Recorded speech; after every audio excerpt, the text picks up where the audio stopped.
तो आज हम देखने वाले हैं भूता कोला कंटाला।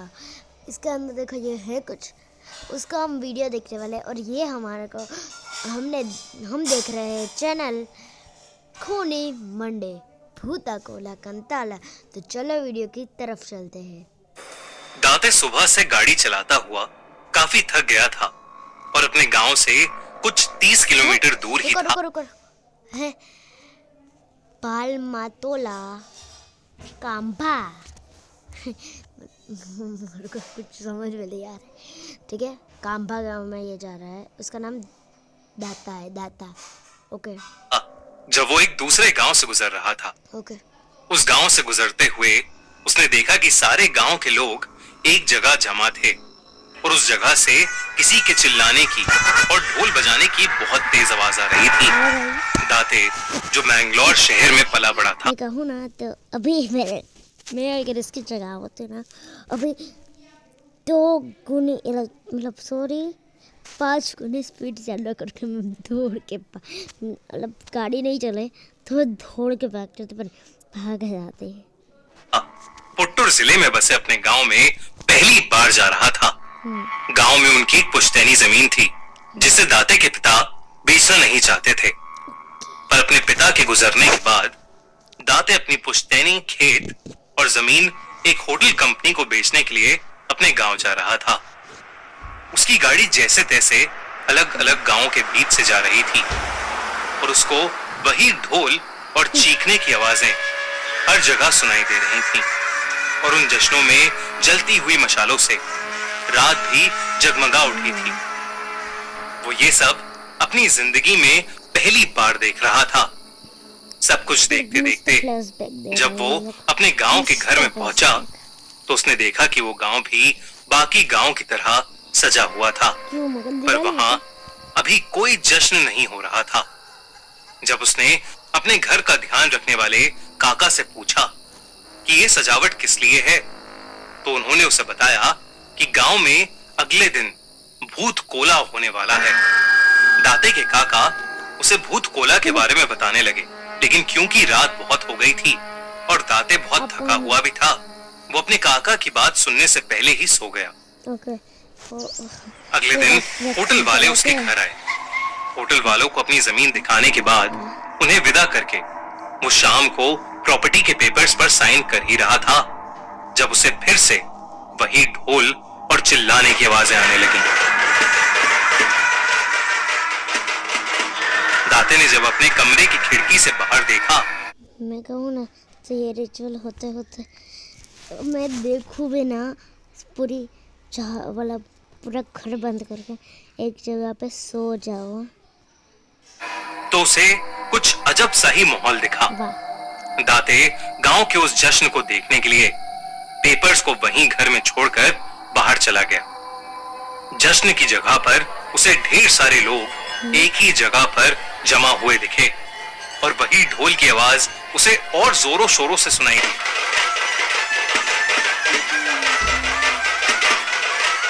दाते वहां जाकर चुपचाप भीड़ में पीछे खड़ा सब देख रहा था जब उसे दिखा कि रंग बिरंगे कपड़ों में एक आदमी उसकी तरफ पीठ करे भीड़ के बीचों बीच कांप रहा था और एक अजीब सा डांस कर रहा था। और सब लोग उसी के सामने हाथ जोड़े उससे अलग अलग चीजें पूछ रहे थे। इससे पहले दाते कुछ समझ पाता, उस आदमी ने अचानक नाचना बंद कर दिया और वो भीड़ को चीरता हुआ दौड़कर दाते की तरफ आया और उसे घूरने लगा। दाते को घूरने के बाद एकदम से चिल्लाया, इतनी तेज कि दाते की रूह कांप उठी। वो आदमी दाते पर चिल्लाने के बाद वहां से कहीं जंगल की तरफ भाग गया। ये देखकर सब गांव वाले दाते की तरफ मुड़े और सबके चेहरे पर उसे एक अजीब सा डर दिखाई देने लगा था। सब लोग दाते को चेतावनी देने लगे कि उसके साथ कुछ बुरा होने वाला है और उसे अब अपना हर एक कदम संभाल कर उठाना चाहिए। ऐसा क्यों, मगर इससे बुरा क्यों होने वाला है मेरे को नहीं पता, तो अभी के लिए आगे कंटिन्यू करते हैं। दाते इस सब को गांव वालों की बकवास और अंधविश्वास समझकर हंसने लगा और वापस अपने घर चला गया। दाते अपने घर पहुंचा ही था कि उसके काका उसके पीछे भागते हुए घर आकर घबराए हुए उसे सब समझाने लगे। उन्होंने उससे कहा कि जो उस पर आकर चिल्लाए थे वो दरअसल पंजूरी देव थे, जो गांव वालों और गांव वालों की जमीन की सुरक्षा करते हैं और गांव वालों को सभी दिक्कतों से बचाते हैं। वो हर साल भूत कोला के समय आते हैं और लोगों की सारी समस्याओं को हल करते हैं और उन्हीं के आने की खुशी में हर साल ये जश्न मनाया जाता है।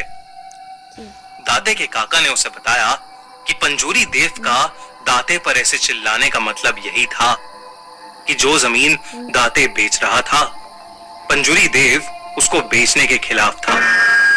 दाते इन सब को सुनकर और जोर से हंसने लगा। उसके काका उसे समझाने लगे कि अगर उसने पंजूरी देव की बात नहीं मानी तो उसकी जान को खतरा भी हो सकता है। इस पर दाते अपने कमरे में पड़े हुए प्रॉपर्टी के पेपर्स को लाकर उन्हें साइन कर हंसता हुआ सोने चला गया।